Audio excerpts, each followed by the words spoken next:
Bien le bonjour mes chers amis, bienvenue dans ce 16e épisode de Leçon d'Histoire, bienvenue sur Bazar Historique. Aujourd'hui on va entamer une big série de vidéos parce que on va la faire cette fois-ci en 3 parties sur l'histoire politique du Saint-Empire romain germanique. Donc, si vous êtes bien installés, si vous avez pris avec vous votre boisson chaude, alors sans plus tarder, c'est parti.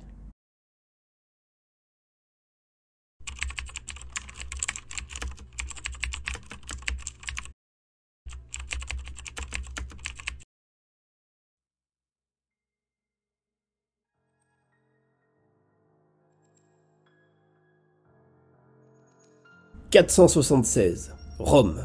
Le jeune Romulus Augustule, alors âgé de 14 ans, est déposé par Odoacre, un général romain né à Ravenne et d'origine barbare. Dans l'historiographie traditionnelle, cet acte a marqué la chute de l'Empire romain d'Occident. Couronné en 962, Othon Ier fonde de fait sur les lambeaux de l'Empire carolingien le Saint-Empire romain germanique. Se réclamant de l'Empire romain d'Occident, Othon et ses successeurs revendiquent l'universalisme de ce dernier. Il légitime son pouvoir à partir du droit divin et ainsi s'érige en héritier d'abord de Charlemagne, couronné en 800 par le pape Léon VIII, et surtout des empereurs d'Occident du IVe siècle de notre ère. On parle alors de translatio imperii, le transfert de puissance. Ce concept d'époque médiévale s'appuie sur l'exégèse du livre de Daniel, texte tiré de la Bible hébraïque. Il décrit, à partir de la succession des pouvoirs d'un détenteur à un autre et d'un empire à un autre, l'histoire du monde. Le concernant, l'historien Jacques Le Goff perçoit à travers cette translatio imperii une stricte application des mentalités propres aux sociétés médiévales du IXe et du XIe siècle. Pour Roger Dufraisse, autrefois directeur d'études à la 4e section de l'école pratique des hautes études, le Saint-Empire est à nuancer. Ce dérivé médiéval de l'Imperium Romanum est décrit par ce dernier comme étant, je cite, « la copie d'une copie, la restauration d'une restauration ». En effet, si Othon Ier parvient dans un premier temps à relever la dignité impériale, les aspirations présentes et futures à l'universalisme n'ont pas toujours été couronnées de succès. Entre 962 et 1806, en dehors de ses propres limites, la suzeraineté de cet État d'Europe n'a jamais été véritablement reconnue. À son prime, comme on dit aujourd'hui, il n'est même pas parvenu à réunifier les 3 royaumes issus du partage de Verdun d'août 843, à savoir la Francie occidentale, médiane et orientale, la Germanie, le noyau du Saint-Empire. Ce traité de hasard qui a déterminé tout le destin de l'Europe, selon l'historien René Grousset, constitue, pour le Saint-Empire romain germanique, un socle géographique et culturel plus ou moins affirmé. Il y a tout un tas de langues, de peuples et même de capitales qui changent au fil des siècles, allant d'Aix-la-Chapelle, capitale des Carolingiens, à Palerme, Prague, Vienne, Ratisbonne et la dernière en date, Wetzlar, située dans le Land de Hesse en Allemagne actuelle. L'histoire du Saint-Empire romain germanique, c'est un beau bazar qui, malgré tout, a marqué l'histoire européenne occidentale, notamment dans sa longue, très longue querelle avec l'Église et son chef spirituel et temporel, le pape. Donc, ensemble, voyons dans quelle mesure le Saint-Empire romain germanique a, en tant qu'entité politique hétéroclite, durablement marqué l'histoire européenne occidentale d'une manière ou d'une autre, entre 962 et 1190.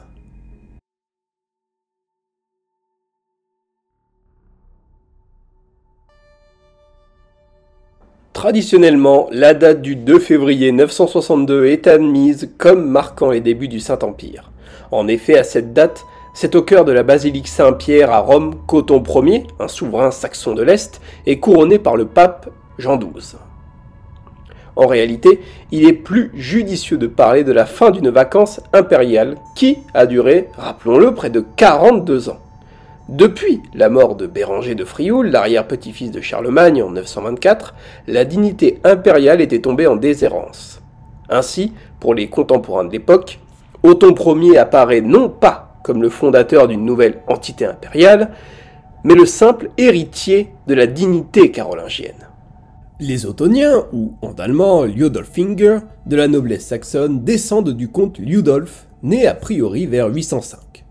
D'abord régnante en Germanie à partir de 919 avec Henri Ier de Germanie, la dynastie ottonienne à la tête du tout nouveau Saint-Empire romain germanique perdure jusqu'en 1024, quand meurt Henri II, duc de Bavière, roi de Germanie et empereur. Rien que ça. En plus d'être roi, puis empereur, ils sont à l'origine d'une renaissance, la Renaissance ottonienne.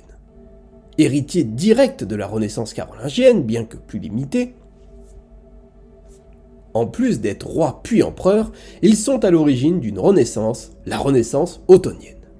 Héritière directe de la Renaissance carolingienne, bien que plus limitée, il s'agit dans l'Occident chrétien, entre le début du Xe et les années 1030, d'un véritable renouveau culturel, influencé par une importante activité des écoles en Germanie et de leurs maîtres, comme l'école de Saint-Gall au sud, et ses protagonistes comme Eckehard Ier et deuxième du nom. Hans Naumann, philologue allemand spécialiste du folklore germanique, est le premier à faire usage de cette expression « Renaissance ottonienne » dans un ouvrage publié en 1927. Hors de Germanie, sa diffusion est un peu plus hétérogène, mais malgré tout, elle existe. Par exemple, on réorganise les bibliothèques créées sous les Carolingiens. Les catalogues sont enrichis, celui de l'abbaye de Bobbio par exemple comporte pas moins de 600 œuvres. À cette renaissance, les lettrés y participent activement. Adson de Montier-Andière, un abbé franc né à Saint-Claude dans le Jura vers 920, dresse la liste complète de ses ouvrages avant de s'en aller pour la Terre Sainte où il expire en 992. Mais la Renaissance ottonienne, ce n'est pas seulement la littérature. En effet, grâce à des moyens de communication qui évoluent et une relative stabilité politique, admettons-le, les échanges se multiplient. Les influences extérieures, gréco-byzantines et arabes essentiellement, constituent des apports essentiels à la culture au sein de l'Empire. C'est surtout en Lotharingie que l'on trouve les plus importants centres d'études monastiques et épiscopaux, comme par exemple l'abbaye d'Echternach, ou encore Cologne, à l'ouest, qui grâce à Brunon, forment des évêques de renom, Gérard de Toul, Wicfric de Berdun, Thierry de Metz, etc. Sous Notger, évêque de Liège, nommé par Othon Ier en 972, la ville devient, ouvrez les guillemets, l'Athènes du Nord. Le Saint-Empire romain germanique, pour consolider son administration, s'appuie sur l'Église germanique. Pour éviter, à l'instar des Carolingiens, l'affaiblissement de son autorité, la dynastie ottonienne évite la mise en place de l'hérédité des charges aux mains des familles nobles. Ce système a porté un nom donné par les historiens germanophones du XIXe et du XXe siècle, le Reichskirchensystem, l'Église d'Empire. Or, cette idée est aujourd'hui dépassée. L'historien Rudolf Schiffer a donné l'expression de politique ecclésiastique ottonienne et salienne, plus adaptée dans la seconde moitié du XXe siècle.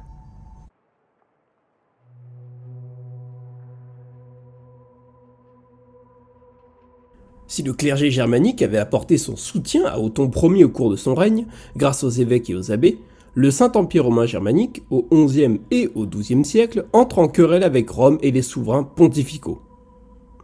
Les empereurs nomment à des postes clés des proches parents, des soutiens, afin de garantir la stabilité et la prospérité de leur autorité, fragile, en contrebalançant avec les grands féodaux comme les ducs de Lotharingie ou de Bavière.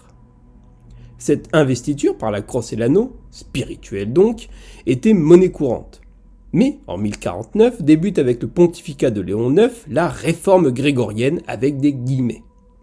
L'Église, lassée de cette mainmise laïque, est bien décidée à faire valoir son autorité spirituelle en opposition avec, comme on l'a évoqué dans les épisodes précédents, la conception gélasienne du pouvoir, si chère à l'Empire carolingien et ses descendants. Avec l'avènement de Grégoire VII en 1073, la réforme prend un nouveau tournant et le Saint-Empire ne compte pas se laisser faire. De 1075 à 1122, c'est la querelle des investitures qu'on a déjà traitée dans un précédent épisode que je vous mets en description. Le concordat de Worms en 1122 donc y met fin. La dynastie des Saliens, avec en 1125 la mort d'Henri V, disparaît. Lothaire de Supplinbourg de la dynastie des Welf est couronné empereur, sauf qu'il y a un hic. En effet, une famille avait soutenu Henri V, ce sont les Hohenstaufen. Conrad III, jamais sacré empereur, a utilisé dès 1138 le titre de roi des Romains, et ce jusqu'à sa mort en 1152. Celui qui a participé à la deuxième croisade en 1146 et 1149 désigne son successeur, Frédéric Ier de Hohenstaufen, surnommé Frédéric Barberousse. En 1155, il est proclamé empereur et pour la première fois, la terminologie saint, sacrum, est employée pour parler de l'Empire. On peut le dire, c'est officiel, le Saint-Empire romain germanique est véritablement né à cet instant. Avec Byzance, des tensions naissent, mais aussi avec Rome à l'occasion d'une campagne militaire en Italie du Sud contre les Normands. Dans la seconde moitié du XIIe siècle, la guerre avec les cités-États du Nord, Milan, riche puissance notamment, fait rage, conduisant les puissances de la péninsule italienne à s'allier contre l'Empire, créant la Ligue lombarde en 1167 et, à l'origine, rassemble les cités de Crémone, Brescia, Bergame et Mantoue. Rolando Bandinelli, qui est désigné par les cardinaux 170e pape de l'Église sous l'appellation d'Alexandre III en 1159, entre en conflit avec Frédéric Barberousse qui, dans un premier temps, refuse catégoriquement de le reconnaître comme nouveau pape. Mais très vite, le Saint-Empire enchaîne les déconvenus. En 1167, une mystérieuse épidémie fait des ravages dans les troupes germaniques, battues au terme d'une longue et éprouvante campagne à la bataille de Legnano en 1176. Entre le milieu du XIIe et le milieu du XIIIe siècle, de nouveau, le Saint-Empire entre en conflit avec le Saint-Siège. Frédéric Ier, fort du soutien de son chancelier, l'archevêque de Cologne, Raynald de Dassel, a pour ambition de restaurer la puissance impériale. En interprétant à sa façon le concordat de Worms et poussé par Raynald, Frédéric Barberousse rompt les relations avec l'épiscopat. Pendant une vingtaine d'années, le pape Alexandre III doit affronter l'empereur et les antipapes successifs, Victor IV, Pascal III, Calixte III et Innocent III. L'Église, cherchant à reprendre la main, organise le concile de Latran III en 1179 afin de se prémunir des risques liés au schisme. Quant à Frédéric Barberousse, ce dernier refuse de rendre à l'Église la Toscane, un héritage de Mathilde, et, comme si ça ne suffisait pas, l'empereur renforce son influence sur le royaume d'Italie. Bref, la fin du XIIe siècle, c'est vraiment un bon gros bazar. Mais, en 1181, et la mort d'Alexandre III, les tensions s'amenuisent. Le nouveau pape, Lucius III, se réfugie même à la cour de Frédéric après avoir été chassé par une révolte à Rome. En 1184, au concile de Vérone, il tente même de s'adjoindre les services de l'empereur pour affronter les partisans d'Arnaud de Brescia, mais c'est un échec. Après le mariage de son fils, le futur Henri VI, avec l'héritière du royaume normand de Sicile, l'Église est encerclée géographiquement. Finalement, c'est le déclenchement de la troisième croisade qui change tout. En 1187, Frédéric Barberousse fait vœu de partir en croisade auprès du pape Clément III, mais en 1190, il meurt accidentellement au cours de la bataille, ce qui bouscule l'équilibre européen et va conduire, quelques années après, à un net recul du Saint-Empire et, bien au contraire, un renforcement de l'autorité pontificale, particulièrement sous le pontificat d'Innocent III. Mais tout ça, on le verra la semaine prochaine, car comme je vous l'ai dit au début de cet épisode, le sujet est tellement gros que j'ai dû le diviser en 3 parties. Donc, pour la suite, ce sera dans la deuxième partie, mercredi prochain, à 18h. Si il vous a plu, n'hésitez pas à me le faire savoir dans l'espace commentaire. N'hésitez pas à vous abonner, à liker et à partager la vidéo. C'était Bazar Historique. Très bonne journée à vous, très bonne soirée en fonction de quand vous regardez la vidéo. À la prochaine. Ciao.